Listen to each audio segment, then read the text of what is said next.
Shalom, Bapak, Ibu, Saudara-saudari yang terkasih di dalam Tuhan. Kita akan kembali melanjutkan renungan firman Tuhan dalam topik kebenaran yang hidup di dalam kita. Bagian firman Tuhan yang akan membantu kita untuk memahami topik ini terambil dari Roma pasal 12 ayat 2, terjemahan baru kedua yang berbunyi demikian.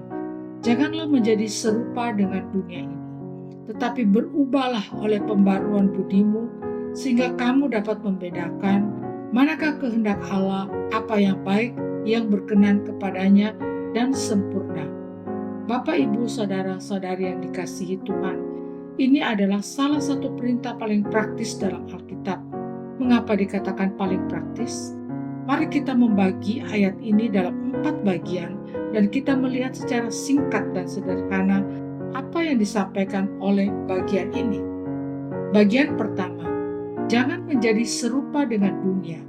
Ini adalah perintah untuk stop copy-paste dunia atau menjiplak dunia.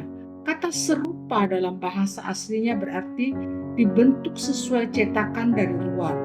Bayangkan dunia atau zaman ini sebagai sebuah cetakan kue. Dunia punya standar sendiri tentang apa itu sukses, harus kaya, apa itu cantik, harus seperti selebgram, dan apa itu kebahagiaan, harus punya banyak barang. Tapi Tuhan berkata, jangan biarkan dirimu ditekan dan dimasukkan ke dalam cetakan itu.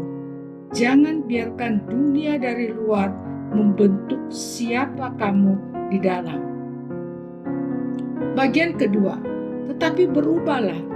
Sederhananya ini adalah perintah untuk berubah dari dalam.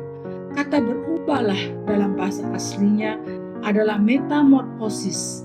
Ini adalah kata yang sama persis untuk menggambarkan ulat yang berubah menjadi kupu-kupu. Ulat tidak berubah jadi kupu-kupu dengan menempelkan sayap di punggungnya. Itu perubahan luar. Ulat berubah total dari dalam dirinya. DNA-nya, strukturnya, semuanya berubah. Tuhan tidak mau kita cuma ganti casing rohani. Dari luar kelihatan baik. Dia mau kita berubah total dari dalam keluar, seperti ulat menjadi kupu-kupu. Bagian ketiga, oleh pembaharuan budimu. Ini adalah caranya bagaimana kita metamorfosis. Jawabannya, memprogram ulang pikiran kita. Kata budi bukan cuma otak atau IQ. Ini adalah pusat kendali kita, cara kita berpikir, filter kita, dan tempat kita mengambil keputusan. Kata pembaharuan berarti dijadikan baru lagi atau diinstal ulang. Jadi, cara kita berubah total, bermetamorfosis, adalah dengan mengizinkan Tuhan menginstal ulang sistem operasi di pusat kendali kita. Kita membuang cara pikir dunia, cetakan luar, dan menggantinya dengan cara pikir Tuhan dari firman-Nya. Dan bagian yang terakhir adalah sehingga kamu dapat membedakan. Ini berbicara tentang hasilnya. Kata membedakan bukan cuma tahu, artinya adalah menguji dan membuktikan sesuatu itu asli. Zaman dahulu, kata ini dipakai untuk menguji logam mulia. Logam itu dibakar untuk melihat apakah itu emas murni atau palsu. Jadi ketika pusat kendali kita sudah diinstal ulang dengan pikiran Tuhan, kita jadi punya kemampuan untuk menguji situasi. Kita bisa melihat sebuah pilihan dan tahu dengan pasti, ya, ini emas murni maunya Tuhan, atau nah, ini palsu, bukan maunya Tuhan. Jadi Roma pasal 12 ayat 2 menyampaikan sebuah pesan untuk berhentilah membiarkan dunia menekanmu dari luar seperti cetakan kue. Sebaliknya, izinkan Tuhan mengubahmu dari seperti ulat jadi kupu-kupu.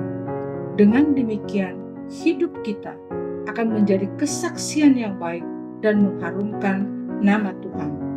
Pertanyaan untuk kita renungkan bersama. Cara pikir atau gaya hidup dunia apa yang secara tidak sadar paling sering kita copy paste? Apa yang kita takutkan ketika kita berhenti menjadi serupa dengan dunia? Apakah kita takut tidak diterima? Takut dianggap aneh? Takut rugi? Mari kita berdoa. Ya Tuhan, Engkau memanggil kami untuk hidup berbeda. Namun seringkali kami tertekan oleh cetakan dunia ini.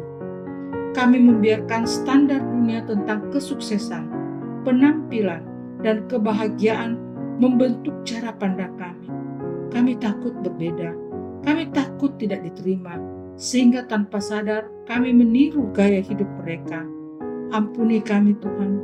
Kami tidak mau lagi hanya menciplak cara dunia.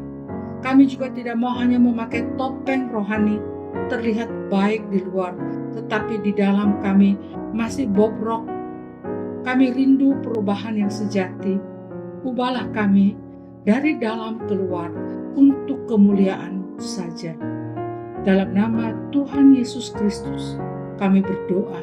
Amin. Demikianlah renungan kita bersama pada hari ini. Kiranya kita boleh terus bertumbuh setiap hari di dalam Tuhan. Amin.